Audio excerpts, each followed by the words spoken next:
일하는 세상 내 일한 만큼 받는 세상 내 마음만큼 일하는 세상 내 마음만큼 받는 세상 간절히 간절히 간절히 하하하하 간절히 간절히 간절히 간절히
네, 오늘 하루도 더운 날씨 밑에서 수고하셨는데 또 이 자리에까지 함께 오셨습니다. 반갑습니다. 반갑습니다.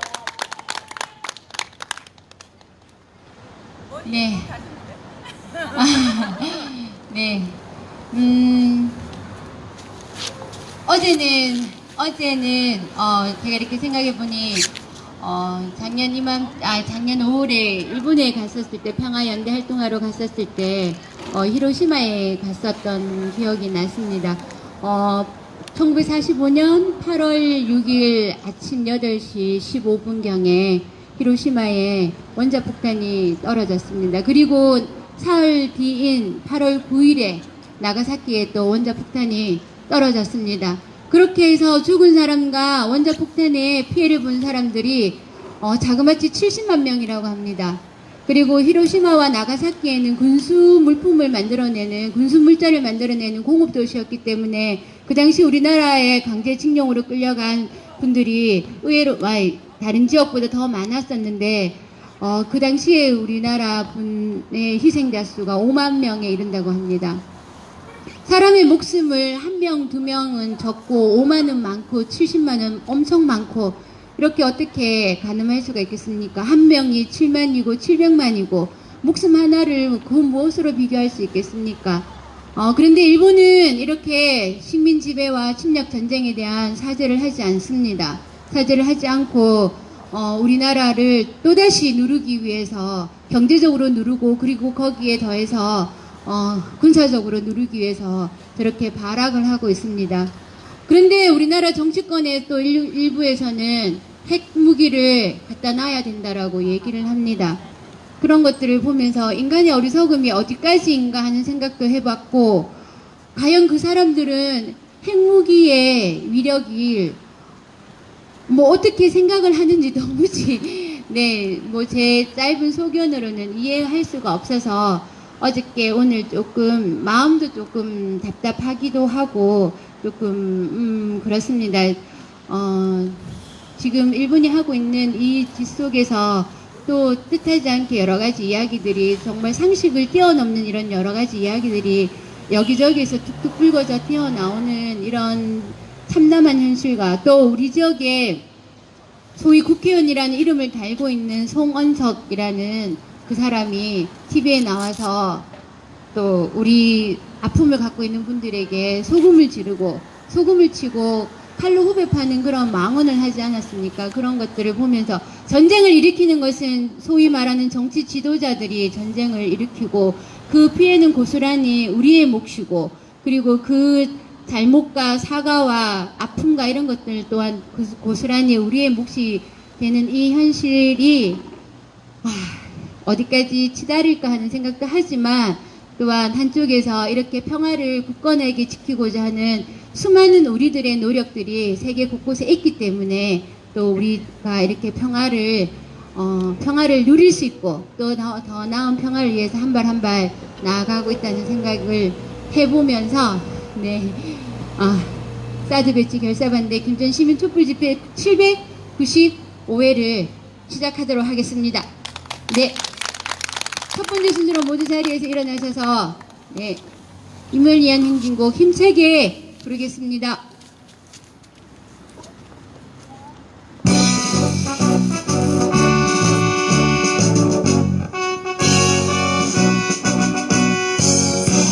바람도 넘네 이름도 남김없이 한평생 나가자던 뜨거운 냄새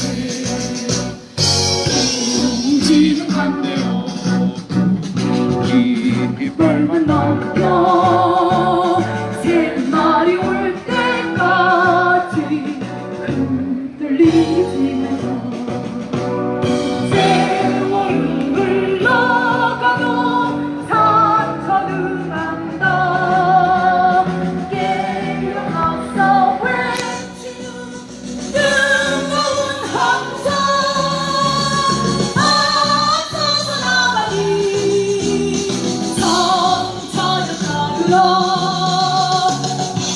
앞서서 나가니 상자여 따르라 전쟁을 끝내자! 평화에 살자! 사드 뽑고 평화 신자! 네, 자리에 앉아 주십시오. 율동마물 앞으로 모시겠습니다.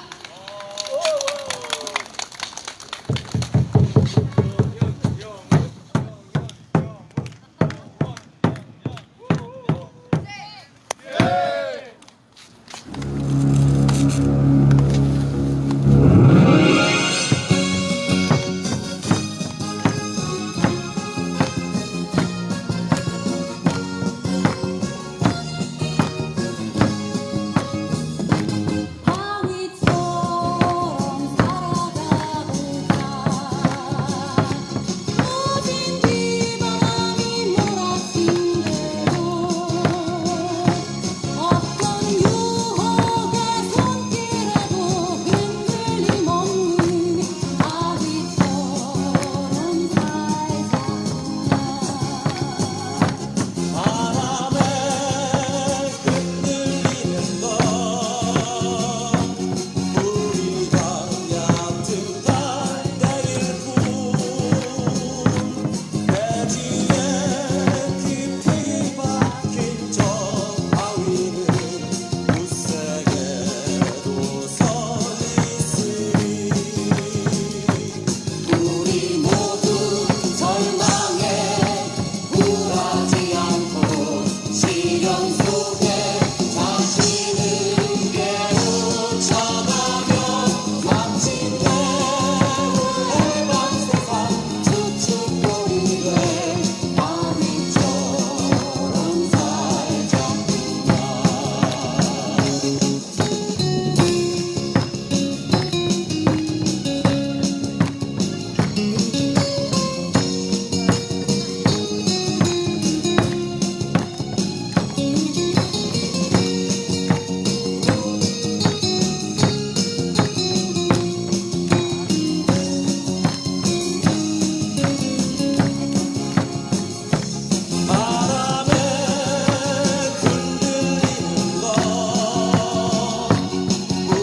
우리가 얕은 갈대일 뿐 대지에 깊이 박힌 저 바위는 굳세게도 서 있으니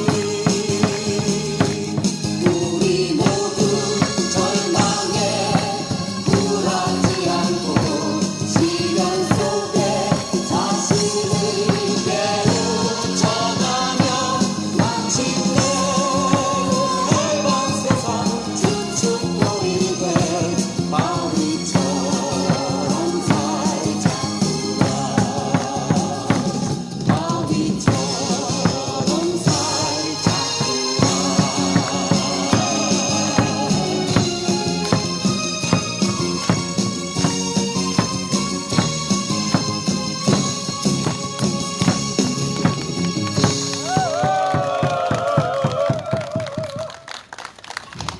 네, 고맙습니다. 오늘은 유선절 선생님 말씀 먼저 듣는 순서를 갖겠습니다. 그리고 강현욱 교무님, 그리고 백창호 목사님 말씀 듣고요. 또 우리 방금 여기서 율동해준 동원 씨가 오늘 멋진 노래를 또 선사해드리겠다고 합니다. 네, 먼저 첫 번째 순서로 유선절 선생님 앞으로 모시겠습니다. 반갑습니다. 아유, 날 더워서 어떻게 지내세요? 날은 더운데 좀 우리 시원하게 해주는 뉴스는 안 들어오고 전부 뜨끈뜨끈하고 머리 아픈 뉴스들만 주변에 가득한 것 같습니다. 작금의 이 상황에서 일본 얘기를 빼놓고 가기는 어렵지 싶습니다. 많은 분들이 또 얘기를 했었지만은 한 번 더 정리를 해볼까 합니다. 수출 규제를 한다고 그러죠. 화이트리스트에서 뺐다. 수출 간소화 우대 국가에서 우리 명단을 제외한다고 합니다. 그래서 반도체 첨단 소재 수출을 금지함으로써 우리에게 타격을 입히겠다 하는 그런 얘기죠. 그런데 이것은 앞뒤가 맞지 않습니다. 아베는 한국이 답을 가져오라고 하지만 우리가 가져갈 수 있는 답이 없습니다. 그것은 사법부의 결정입니다. 아시는 것처럼 민주주의 국가는 입법, 사법, 행정으로 3권이 분립되어 있습니다. 그래서 이 통치권을 그렇게 나누어서 분점함으로써 견제와 균형을 통해서 국민의 기본권을 보장하는 것이 민주주의의 통치 원리입니다. 그렇지 않습니까? 그런데 어떻게 사법부가 한 결정을 행정부에서 조처를 하라는 겁니까? 행정부에서 어떻게 고쳐오라는 겁니까? 이거는 기본 상식이 없는 사람 아닙니까? 일본도 명색이 민주주의 국가입니다. 그러면서 우리에게 저렇게 억지를 부리고 있는 겁니다. 목리를 부리고 있는 거죠. 그렇게 말이 안 되는 소리고요. 두 번째는 개인 청구권 문제인데요. 65년 한일 협정으로서 이 국가와 국가 간에, 국민과 국민 간에 청구권이 해소가 된 거, 결정 끝이 난 것은 맞습니다. 그러나 개인이 받은 피해에 대해서 개인이 가지는 청구권은 소멸되지 않았다는 것이 국제법에서도 관례이고 한국, 일본 양측 다 인정한 바입니다. 이것은 일본에서도 1991년에 외무성의 야나이 슌지 조약국장이 이 국회의원의 질문에 그렇게 답을 했습니다. 개인의 청구권은 살아있다고요. 그리고 2007년입니까? 그때 일본 대법원도 이것을 인정을 했습니다. 이 사람들이 인정했는 이유가 있습니다. 이것은 개인 청구권이라고 하는 게 비단 우리나라 사람들이 일본에만 대해서 요청하는 게 아니고요. 청구하는 게 아니고 뒤집어서 일본이 미국에도 요청할 수 있지 않습니까? 뒤집어서 일본이 중국에도 요청할 수 있습니다. 아니 전시엔 말이지 내 개인 재산이 너희들 때문에 피해본 게 있다. 그거 돌려두고 이렇게 할 수 있단 말입니다. 그래서 자기들이 인정을 한 거예요. 그래놓고 지금 이제 발뺌하는 거죠. 그렇지 않습니까? 그 개인 청구권 이거는 사실 뭐 다툴 것도 그렇게 없는 건데 이제 와서 이제 우리한테 저렇게 이제 막 딴지를 거는 것이고요. 심지어는 고노다로 외상 자신이 작년에 개인 청구권의 존재를 인정했던 사람입니다. 그런데 지금 이렇게 딴소리를 하고 있는 거죠. 세 번째는 G20 그 세계 그 정상들의 회의에서 아베 수상이 뭐라고 그랬습니까? 자유, 공정, 무차별 그런 자유무역을 일반화해야 된다고 자기가 얘기를 했습니다. 그러고 며칠 뒤에 바로 우리에 대해서 수출 규제를 했단 말입니다. 이렇게 방금 했던 얘기하고 그죠? 그 다음에 얘기를 서로 연결을 이렇게 못 짓는 그런 어떻게 보면은 정말 저열한 그런 정치를 지금 하고 있습니다. 일본이 왜 이럴까요, 과연? 일본이 왜 이렇게 전에 안 하던 정말 유치한 짓을 할까요?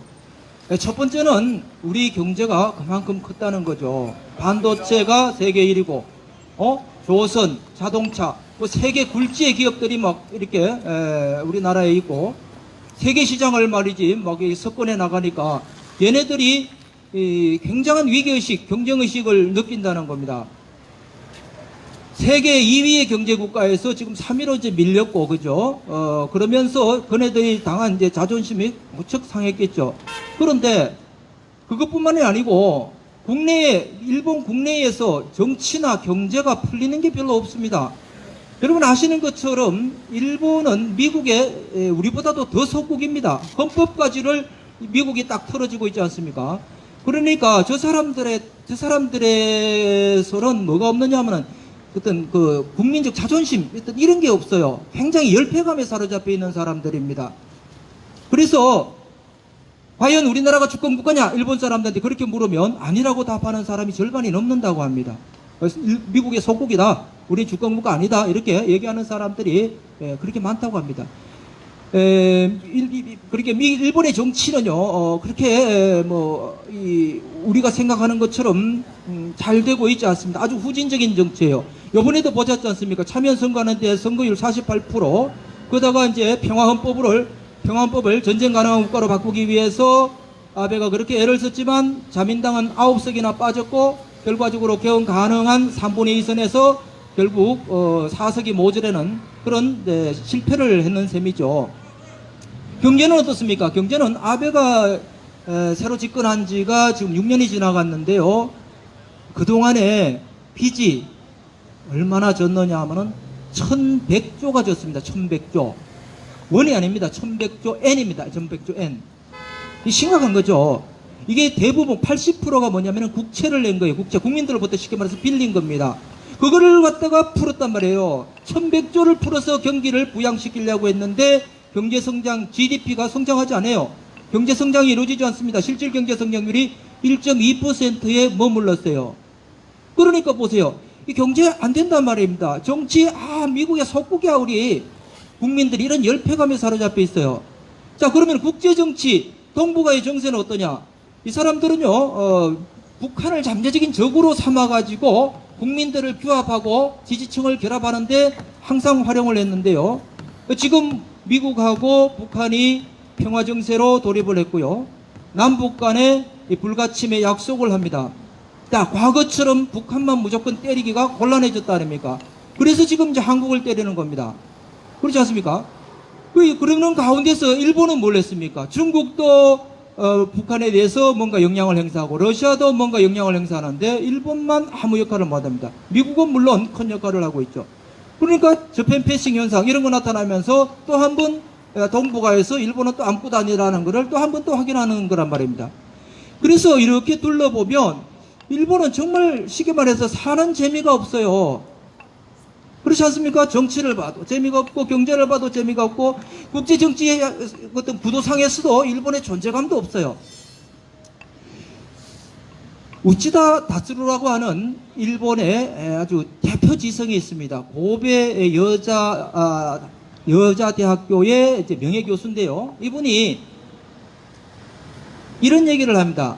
지금 아베의 심리 상태를 뭐라고 하느냐면은 분열성 인격장애라고 합니다. 이 분열성 인격장애가 뭐냐 하면은, 쉽게 말해서 허무감을 느끼는 거예요. 사회적인 재미가 없는 거예요. 아이, 사는 게 왜 이렇게 재미가 없어? 뭔가 좀 짜릿한 일 없어? 확 판 뒤집어 버릴까? 뭐 이런 어떤 심리 상태예요, 지금. 그러면서 그 다음에 하는 얘기가 뭐냐 하면은, 일본 사람들의 지금 이 현상을 이해하기 위해서는 일본 사람들의 심리, 파국 원망을 이해해야 된다. 자, 여러분 처음 듣는 얘기입니다. 파국 원망. 파국은 파국이에요. 완전히 박살내는 파국입니다. 원망이 뭐예요? 원할 원, 망, 바랄 망. 파국을 바란다는 거예요. 누가? 일본 국민들이. 야, 이따위 나라 망해버리면 좋겠어. 지금 이런 심리가 있고 아베가 그 앞에 서 있단 말입니다. 지금. 왜요? 만약에 개인과 개인이 약속을 했어요. 내가 이동욱 선생님하고 약속을 했습니다. 이동욱 선생님이 늦게 나왔어요. 제가 화를 냅니다. 친구야, 이 친구 자존심 상해요. 그죠? 아이, 자식 좀 늦기로 쏘니 말이야. 그러면 이 친구가 이걸 극복하는 방법이 있습니다. 어떻게 해요? 더 큰 교통사고 확 나뿌릴까 그만. 이런 거예요. 바로 지금 아베가 원하는 거는 바로 이런 거란 말입니다. 그죠? 그냥 잘못해가지고 우리 일본하고 다툼이 있을 수 있잖아요. 그죠? 야, 무역 분쟁 할 수 있잖아요. 싸우면 되잖아. 그래가지고 뭐 회담 몇 번 하고 밀고 땡기고 하면 돼요. 그래가지고 잘했네 못했네 영 안 되면 또 WTO 가면 되고 뭐 그런 건데, 얘네들 지금 아베의 심리는 그런 게 아니고요. 한번 판 끌어퍼 뿌리자는 거예요. 오늘 신문에 도올 교수님이, 김영욱 교수님이 썼는 것도 마찬가지예요. 지금 가미가제 특공대와 같은 심정이다. 아베는 지금 정확하게 봤잖아요. 지금 예? 우치다 교수가 본 거하고 도올 교수가 본 게 정확하단 말입니다. 뭡니까? 자위공격 너 죽고 나 죽자 이겁니다. 지금 어차피 안 되는 거 까짓 거 한 판 뒤집어 버리자. 그런데 문제는 말입니다. 저들 판을 저들이 뒤집는 거야. 뭐 우리가 뭐라고 그러겠어요. 그런데 아베가 같이 죽자고 잡았는 게 우리 한국의 멱살이에요. 지금 여러분 이거 어떻게 해야 됩니까? 이게 지금 문제라는 거예요. 이거. 이래서 우리가 슬기롭게 이 시간을 보내야 된단 말입니다. 반 아베는 정말 맞는데 반저펜 이거는 정말 상당히 신중하게 우리가 해야 될 것 같아요. 그죠? 중구청에서 막 그냥 썼다가 청와대에서 하지 마라 그래가지고 왔잖아요. 그 관공서에서 함부로 그런 식으로 노저펜 해가지고는 안 되는 게 맞을 것 같아요. 그래서 감정적으로 일본 사람들하고 우리가 부딪히는 거는 지금 불매운동 하는 거 이런 거는 당연하죠. 관광하는 것도 당연하고 자극을 주고 해야 될 텐데, 그렇더라도 우리가 일본 국민을 자극하는 것만큼은 좀 신중할 필요가 있다는 그런 생각이 들고요. 지소미아야 당연히 폐기해야 되죠. 그거 고민할 게 뭐 있습니까? 그렇지 않습니까? 예? 쟤네들이 그래 아까 그랬듯이 안보 그 얘기 못 하잖아요. 저기도 사법부의 결정을 어떻게 뒤집으라고 그래 못 하니까 안보를 핑계 대는 거 아닙니까? 그런데 쟤들하고 안보를 같이 나눌 수가 없도록 스스로가 부정했는데 우리가 안보는 같이 하자? 우리가 또 다시 또 모순을 저지르는 거예요. 그거는 안 될 것 같습니다. 정리를 해서 말씀드리면 일본은 그렇게 지금 사는 게 재미가 없는 나라입니다. 그 사는 게 재미가 없는 사람들에게 우리가 지금 멱살을 지금 잡히고 있는 아주 웃기는 국면이 됐습니다. 왜? 우리가 저들보다 더 잘 살 수도 있겠다는 불안감을 쟤네들이 느끼기 시작했거든요. 그래서 우리가 이 시간만 잘 극복하면 정말 그 길 일본을 극복하고 능가할 수가 있습니다. 보니까 반도체 그 전문가들은요, 내년 2월만 되면 이거 극복할 수 있다고 그러는 사람도 있더라고요. 그런 걸 보면 확실히 우리나라의 정말 힘과 저력은 뭐 대단한 것 같습니다. 우리가 일본을 정말 이기고 다시는 정말 문재인 대통령 얘기처럼 지지 않고 우리가 일본을 정말 어여삐 여기면서 우리가 어깨를 두들려주는 그런 날이 반드시 오리라고 믿으면서 제 얘기 마무리하겠습니다. 네, 고맙습니다.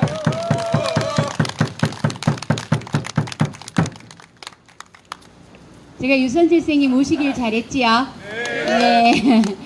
네, 아주 네, 명쾌하게 말씀해 주셔서 감사드립니다. 네, 다음 순서는 우리 강현우 교무님 모시겠습니다. 너무나 바쁘시고 또 힘들고 그렇지만 또 너무 할 일도 많고 큰 박수로 앞으로 모시겠습니다. 네, 평화를 인사드리겠습니다. 평화! 안 바쁩니다. 예. 지난주 금요일부터 국방부가 결국 부지공사를 시작을 했습니다. 지난주 금요일은 8월 2일이죠. 8월 2일이 어떻게 보면 역사적으로 정말 기록될 만한 일들이 그날 여러 가지가 결정이 됐습니다. 일본에서는 우리나라를 화이트리스트를 배제한 날이고요. 그리고 미국이 북한과 러시아 간에 미국과 러시아 간에 맺었던 지난 냉전 시대를 종식시키는 상징적인 협약, 중국과 러시아와 미국 간의 중단거리 핵미사일 폐기 협약을 결국 탈퇴하는 것이 바로 그날 8월 2일 날 결정이 됐습니다. 그것은 우리나라의 그 협약을 탈퇴하는 것은 조금 이따가 이야기하겠지만은 우리나라에도 이 동아시아에 또다시 신냉전 질서를 만들어낼 수 있는 외교적으로 아주 복잡해지는 결정이었습니다. 화이트리스트에서 빠져나간 것도 우리나라의 외교사에 굉장히 복잡해지는 문제죠, 현재. 그런데 그날 사드야말로 우리나라에 얼마나 외교적인 큰 문제를 일으키고 있는 물건입니까?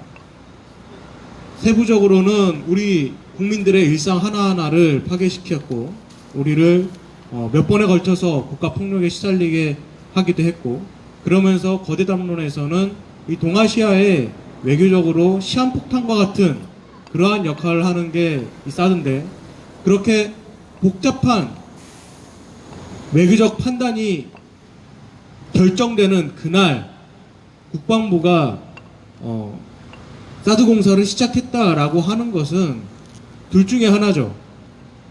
정말로 국방부는 미국을 위해서 이 사드 전략기지를 정말로 하고 싶다. 우리나라의 외교가 어떻게 되든 상관없이 정말 이거 설치하고 싶다. 라는 그 의지가 있거나 아니면은 뭐 다른 나라 국방부거나 뭐 여러 가지 판단이 있겠지만 저는 그냥 단순하게 그렇게 생각하려고 합니다. 어쨌든 우리나라를 위한 결정은 아니라는 것 하나는 확실합니다. 과연 이러한 결정을 하는 국방부한테 매국이라는 말 말고는 과연 어떠한 말로 설명할 수 있을까 생각을 합니다. 이에 대해서 저희는 지난 수요일날 지난 31일 수요 집회 때 우리가 기자회견을 통해서 분명 선언한 바 있죠. 현재 국방부는 주민들과의 충돌을 일으키지 않기 위해서 헬기로 일단은 자재와 컨테이너, 군인들이 임시 숙소로 사용하는 컨테이너를 헬기로 나르겠다라고 하고 금요일부터 헬기로 나르고 있습니다. 하지만 우리가 원한 것은 경찰과의 충돌을 일으키지 않는 것을 우리가 원한 게 아니죠. 우리가 궁극적으로 원한 것은 뭐죠? 사드를 빼는 겁니다. 그리고 그 전에 사드 배치 과정의 모든 절차를 일단 중단하는 겁니다. 문재인 정부는 분명 북한의 핵미사일 위협에 대응해서 배치를 한다고 했는데 북한과의 관계가 아무리 좋아져도 사드 배치의 과정에서 단 한 번도 멈춤이 있었던 적은 없었습니다. 어떤 북한과의 외교 관계가 좋아지면 좋아질수록 그 타이밍에 맞춰서 사드 배치의 과정이 하나하나 절차가 진행됐던 것이 사드 배치의 진실입니다. 그것만 봐도 이 사드 배치가 우리나라를 위한 것이 아니라 미국을 위한 무기라고 하는 것이라는 것만, 그런 것이 바로 드러나는 것으로 볼 수 있습니다. 그렇기 때문에 우리는 이 공사를 눈뜨고 그렇게 볼 수 없다. 헬기로 가져간다고 해도 우리의 궁극적인 우리가 원하는 것은 사드 철회, 그리고 사드 모든 절차 중단이기 때문에 헬기로 진행되는 와중에서도 우리가 할 수 있는 모든 것을 통해서 우리의 의지를 전달할 것을 선언을 했습니다. 현재 매일 아침 저녁에 평화행동이 사드기지 정문 앞에서 이루어지고 있습니다. 모두 아시죠? 매일 아침 7시 반에서 8시 반 정도까지, 그리고 저녁에는 오후에는 3시 반에서 4시 정도까지 매일 아침 저녁으로 평화기지 정문 앞에서 우리의 의지를 전하는 평화행동이 이루어집니다. 그것은 그대로 지속이 되고요. 평화행동 이후에 아침에는 10시까지, 저녁에는 5시까지 1인 시위를 현재 진행을 하고 있습니다. 벌써 월요일부터 진행이 되고 있고요. 1인 시위가 어떠한 의미가 있느냐, 거기 혼자 서 있는 게 무슨 의미가 있느냐라고 생각하실지 모르겠지만은 정문 앞에서 우리가 반대의 의사를 밝히고 있는 것 자체가 저들에겐 큰 압박감이 됩니다. 당장에도 현재 딱 원래 저희가 평화행동 끝나자마자 그 시간 이후에 바로 들어갈 것들이 기다렸다가 쭉쭉 들어가거든요. 저희가 1인 시위 끝날 때까지 아무것도 들어가지 않습니다. 즉 그곳에서 우리의 반대 의사를 밝히는 것 자체가 이들에게는 큰 압박감이 된다라는 겁니다. 한 사람이 무엇을 할 수 있느냐라고 했지만은 그것이 한 사람의 위력이고, 그 한 사람의 힘들이 모여서 저들에게 지금 사드 배치를 긴급하게 하루속히 할 수 있는 것을 지금까지 끌고 있었던 힘입니다. 그렇기 때문에 일단 1인 시위를 그렇게 아침 저녁으로 진행을 하려고 하고요. 그리고 그것만으로 끝나서는 안 되잖아요. 매일 주가 일주일에 3번, 화요일, 목요일, 금요일, 이렇게 3번에 걸쳐서 좀 더 사드 기지에 가까이 가려고 합니다. 사드 기지를 이렇게 한 40분 정도 이렇게 산에 올라가면은 좀 더 사드 기지에 가까이 갈 수 있는, 저들의 숙소 가까이 갈 수도 있고 좀 더 압박을 할 수 있는 위치까지 갈 수가 있거든요. 그래서 둘레길 평화행동을 화요일, 목요일, 금요일 이렇게 진행이 됩니다. 오후 1시 반까지 마을회관, 소송리 마을회관으로 오시면은 함께 출발해서 3시 반에 하산을 해서 4시 정도면은 도착하는 그러한 일정입니다. 함께 하실 분들은 1시까지 소송리 마을회관으로 오시면은 함께 여유롭게 출발할 수 있을 것 같습니다. 이 1인 시위와 둘레길 평화행동은 현재 SNS를 통해서 신청 링크가 지금 돌아다니고 있습니다. 현재 지금 홍보를 하고 있고요. 이 신청 링크를 신청을 해주시면은 상황실에서 비는 날짜를 파악을 할 수 있고, 그리고 누가 있는지 좀 더 손쉽게 파악을 할 수 있습니다. 이게 마음이 있으신 분들은 그 링크에다가 신청을 하셔서 1인 시위와 그리고 함께 해주시기 바랍니다. 그리고 지금 이 얘기 분명 경찰에서도 보고가 들어갈 거고 국방부에서도 듣고 계실 텐데 이것만으로 끝나지는 않을 겁니다. 저희가 불시에 우리가 어떠한 행동을 통해서 우리의 의지를 전달할 순간들이 있을 겁니다. 분명 우리가 이렇게 앞으로도 평화로운 행동을 하겠지만은 이러한 방법만 쓰고 끝날 것이라고 생각하지는 않았으면 그것은 오판이라고 이야기를 해주고 싶습니다. 정확하게 알아두시길 바라고, 그리고 1인 시위와 그리고 둘레길 평화행동 많이들 함께 참여해 주시기 바랍니다. 네, 앞서 8월 2일날 결정된 게 또 하나 있다고 그랬죠. INF 탈 때 중단거리 핵미사일 폐기 협약이라는 겁니다. 예전에 작년쯤에 제가 한번 이 얘기를 했었죠. 미국 트럼프가 미국에서 이 INF를 탈퇴하려고 한다. 탈퇴하게 되면은 사드보다도 더욱더 우리 한반도가 위기 상황에 빠질 수 있다 라고 했는데, 결국에는 지난 8월 2일날 미국 측에서 탈퇴 결정을 내렸습니다. 그런데 미국의 국방부 장관과 볼턴이 또 망발을 했어요. 물론 우리는 예상은 하고 있었습니다. 이들이 동아시아, 그것도 그들의 동맹국, 그들의 미군이 들어와 있는 한국과 일본에 중단거리 미사일을 배치하고 싶다라고 하는 것 알고는 있습니다. 그들이 뭔들 못하고 싶겠습니까? 정말 최고로 하고 싶어 하는 것 중에 하나일 텐데. 근데 그것을 입 밖에 꺼내는 거하고는 또 다르죠. 심정적으로 갖고 있는 것과 입 밖으로 꺼내서 언론에 공포하는 거하고는 다른 문제입니다. 바로 그 다음날 8월 3일날 에스퍼 이번에 신임 국방부 장관이 기자가 이렇게 물었어요. 동아시아에 중단거리 미사일을 배치를 할 의지가 있느냐? 배치하고 싶다 라고 이야기를 했습니다. 그리고 더 나아서 오늘 볼턴, 여전히 이 볼턴, 이비 문재인 볼턴이 또 이런 이야기를 했어요. 중단거리 핵미사일 배치는 우리들의 동맹국 한국과 일본의 방어용 도움이 되는 무기이다 라고 이야기를 했습니다. 건방지게 그지없지 않습니까? 누구 맘대로 진의 무기를 우리나라 땅에 가져다 놓는다라는 겁니까? 중단거리 미사일 이 협약이 500에서 500km에서 5000km 가는 건데 우리나라에서는 필요가 없어요. 우리나라의 주적은 현재 지금은 아니지만 과거의 주적은 북한이었죠. 국방백서에 나타나 있는 주적은. 우리나라에서 사드 레이더가 필요 없었던 이유는 지정학적으로 레이더까지가 그런 2000km 넘어가는 레이더가 필요 없었기 때문입니다. 그런데 이 미사일도 마찬가지죠. 우리나라가 한반도 총 저 끝에서 여기까지 1000km 정도인데 500km 날아가는 게 도대체 우리나라에서 왜 필요합니까? 그렇죠? 그 이상 중거리 미사일이 도대체 우리나라에서 왜 필요하냐고요. 그것은 중국과 러시아를 어떠한 적으로 상정했을 때나 필요한 건데 중국과 러시아가 현재 우리나라의 주적입니까? 적입니까? 동아시아에 현재 우리나라의 주적이라고 할 만한 국가가 없습니다. 이제는 북한 또한 국방백서에서 주적이라는 개념이 빠졌기 때문에 적이라고 할 만한 국가가 없어요. 그럼 도대체 이 무기는 누구를 대항해서 갖다 놓느냐라는 거죠. 현재 국방부는 그럴 계획이 없다, 그렇게 요청받은 바도 없고 그렇게 할 계획도 없다라고 하지만은 사드 배치 또한 사드 배치 지난 2016년 11월 달에 9월 달에 처음 결정했을 때 바로 몇 달 전까지만 해도 배치 계획 없다라고 했다가 전격적으로 발표한 게 국방부입니다. 그리고 이 문재인 정부는 미국과의 외교 관계에서 사드 추가 배치 이후에 끊임없이 뒷걸음질만 쳐오고 있었죠. 그 첫 번째 걸음이 9월 7일 추가 배치가 바로 그 뒷걸음질 쳤던 한 걸음이었고요.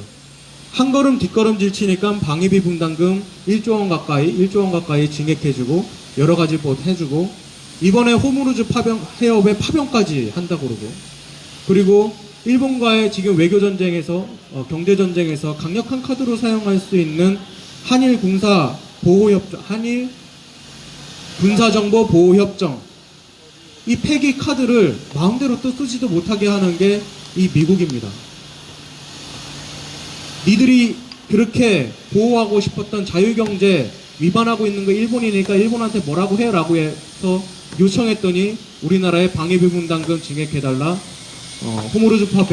호무르즈에 파병해달라, 한일군사보호협정 폐기하지 말라 라고 이렇게 명세서만 던지고 갔습니다. 그리고 오늘에서야 기사에서 나왔는데 폼페이오가 고노 장관 만나서 니들 마음 이해한다라고 했다지 않습니까? 결국 미군은 자기 이익만 취하고 갔다. 그리고 국방부는 이러한 미국의 전략무기 방어 기지를 채우기 위해서 8월 2일날 그날 국방군사기지를 공사를 시작했다라는 것 우리가 기억해야 될 것입니다. 청와대가 사드 추가 배치를 통해서 한 걸음 물러나면서 미국에게 퍼졌다면 우리는 사드 배치를 막아냄으로 인해서 우리의 자주권을 되찾는 한 걸음이 됐으면 좋겠습니다. 우리가 꼭 이뤄냈으면 좋겠습니다. 이상 마치겠습니다.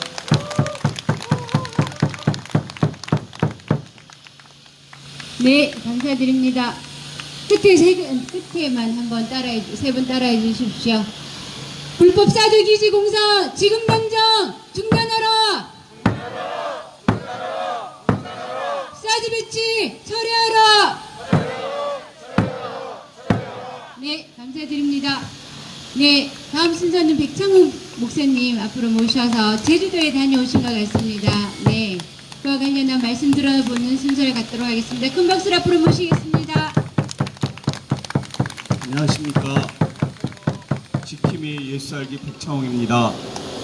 안녕하세요. 반갑습니다.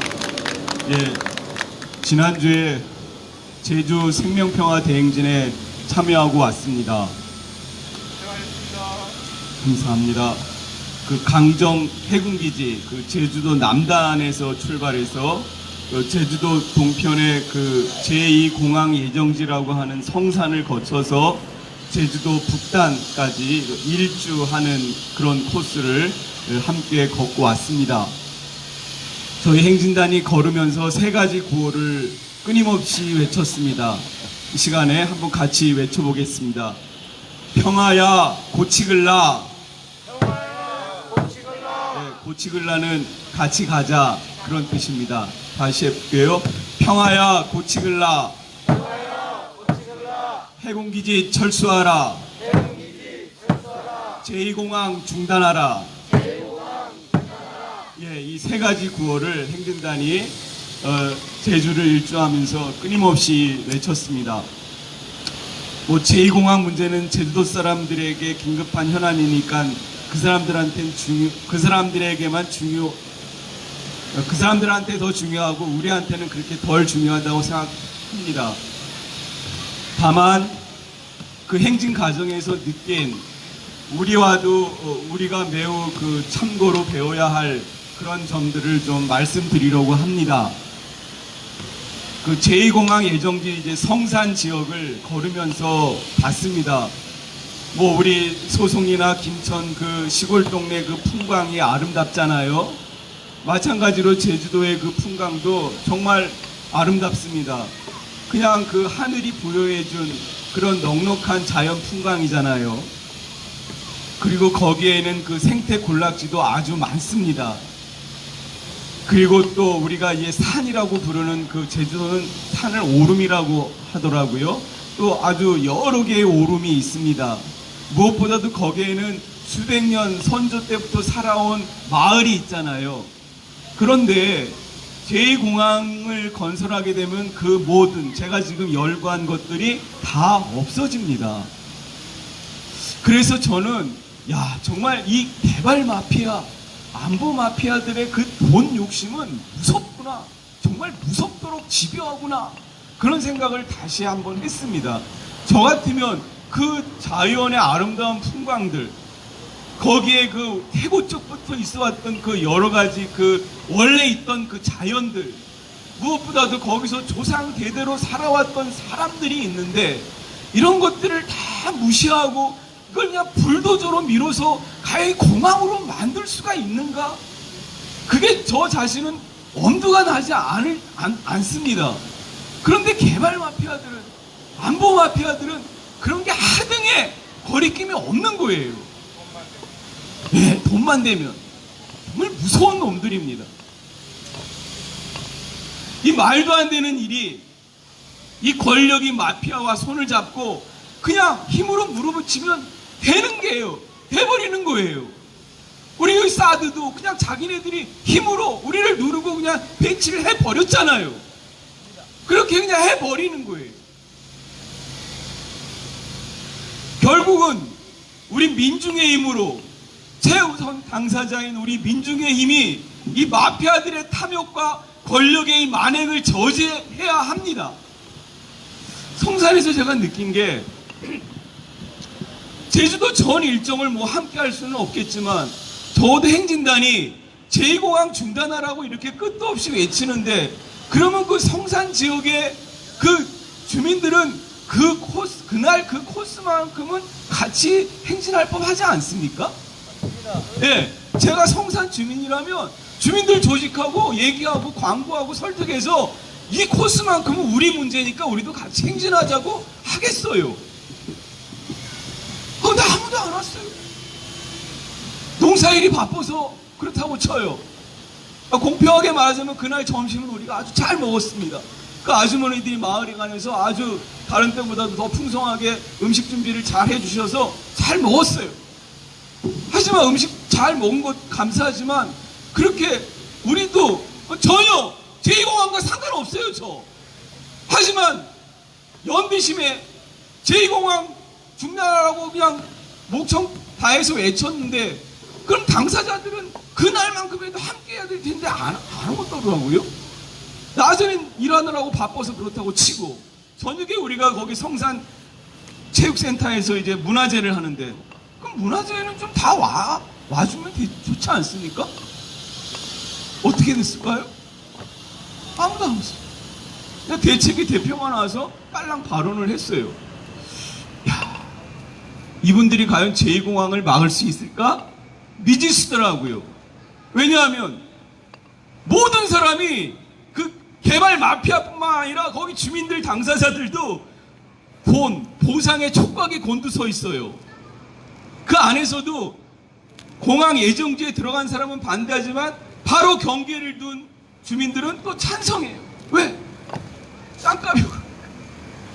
이렇게 똑같은 이해관계를 같은 지역에서도 이해관계에 따라서 찬반이 갈려요. 이걸 누가 제일 좋아하겠어요? 권력이 좋아하죠. 야, 잘하면 우리가 밀어붙이면 되겠군. 그렇게 당사자들이 제1차, 제1우선 당사자들이 이렇게 이해관계에 갈리고 자기 문제에 대해서 이렇게 소극적인데 과연 그 투쟁에 성공할 수 있을까? 아니면 그 일을 누가 대신해 줄까? 제가 뭘 묘한 걸 느꼈냐면요. 막아주면 좋겠다. 누가 막아주면 좋겠다. 그러나 나는 별로다. 이거 도둑놈 심보예요. 그냥 직설적으로 말하자면. 예. 내 일을 내가 최우선에서 서지 않으면 누가 그걸 대신하겠어요? 말도 안 되는 일이지. 그래서 저는 우리 사드 철에 투쟁하는 이 소송리와 김천 주민들이 정말 귀감이라고 생각합니다. 빨간에 제1 당사자인 주민 여러분이 늘 이 자리를 지키고 계시잖아요. 이런 가정을 해보세요. 여러분들은 다 빠지고 저나 장로님이나 여기 딴 데서 온 연대자들만 여기 있다고 해보세요. 그 투쟁이 효과가 있겠습니까? 없겠습니까? 아니 효과를 떠나서 의미가 있겠습니까? 없겠습니까? 그건 아무 소용이 없어요. 말짱 도루묵이에요. 당사자가 제일 앞에서 자리를 지켜주니까 우리 같은 사람이 거기서 함께 이제 숟가락을 얹고 힘을 보태는 거죠.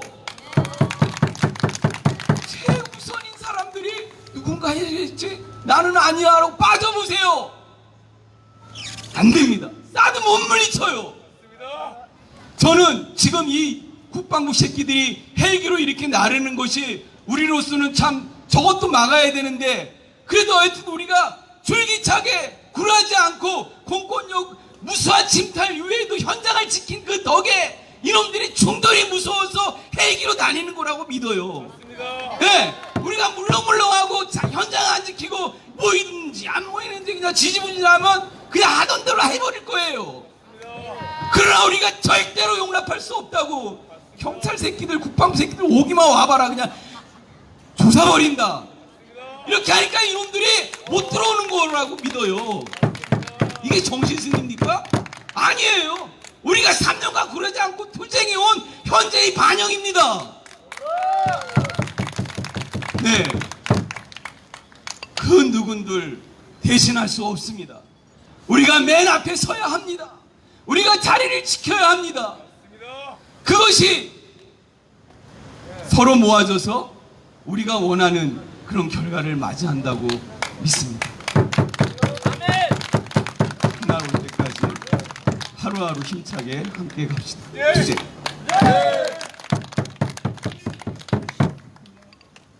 네, 오늘 소송리 수요 집회에서 목사님 사진이 올라와서 제일 반가웠습니다. 네, 다들 힘이 불끈 나시지요?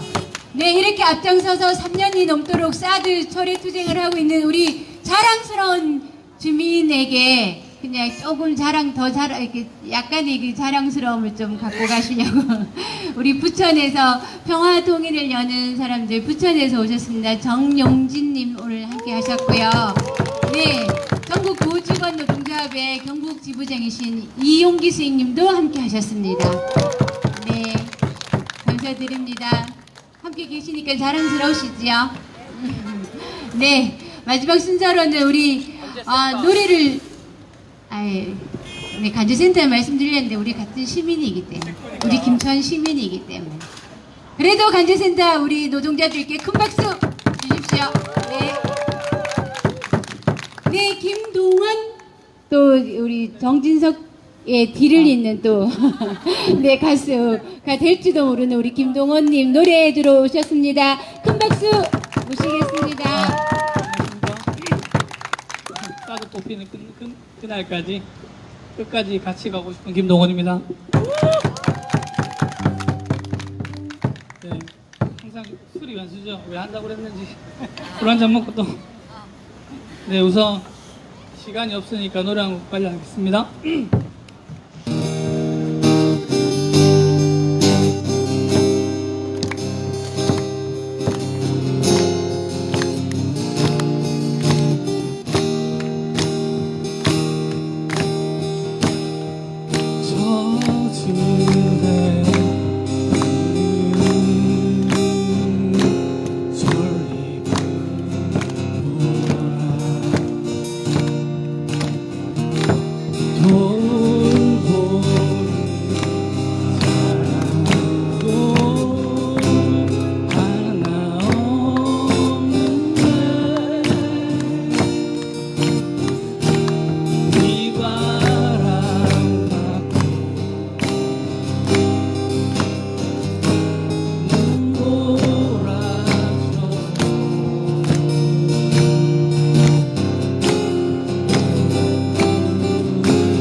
베이스 기타에 베이스 좀 넣으시면.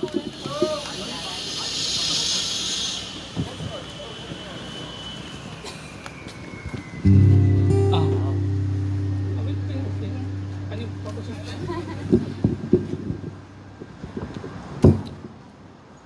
네, 잘 안 돼서 멀어서 하나 바꿔봐야 되죠.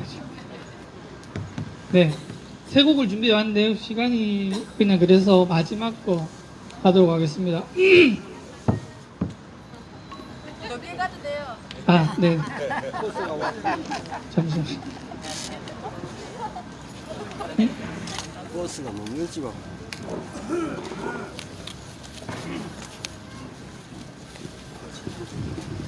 이럴 때는 박수와 네. 환호가 필요합니다. 마지막 노래는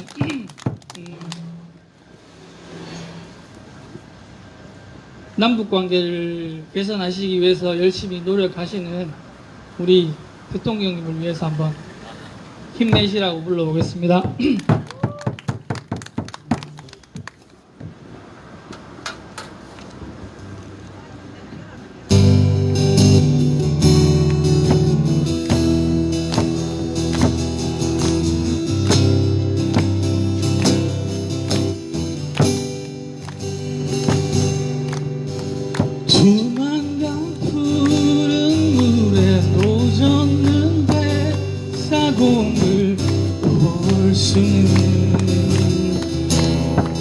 없었지만 그 노래만은 너무 잘 아는 걸. 내 아버지 레파토리 그 중에 18번 이기 때문에 18번이기 때문에 고향 생각나실 때면 소주가 필요하다 하시고 눈물로 내세우시던 내 아버지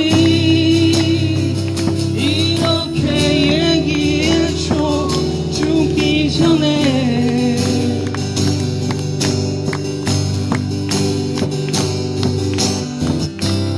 꼭 한 번만이라도 가봤으면 좋겠구나.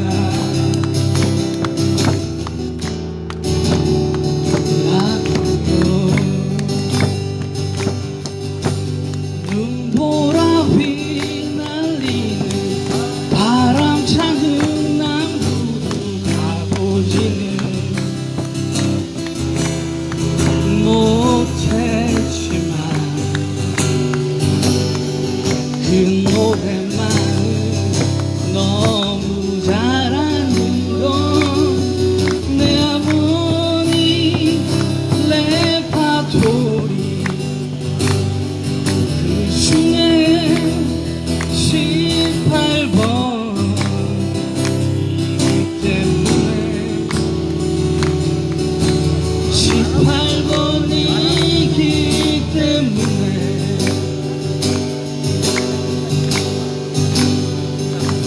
남은 인생 남았으면 얼마나 남았겠니 하시고 눈물로 내세우시던 내 어머니 이렇게 얘기해줘 죽기 전에.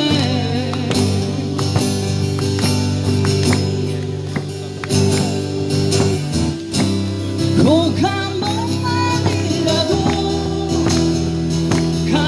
가봤으면 좋겠구나. 나도요. 네, 감사합니다. 네, 밤 11시에 저한테 톡을 보내하십니다.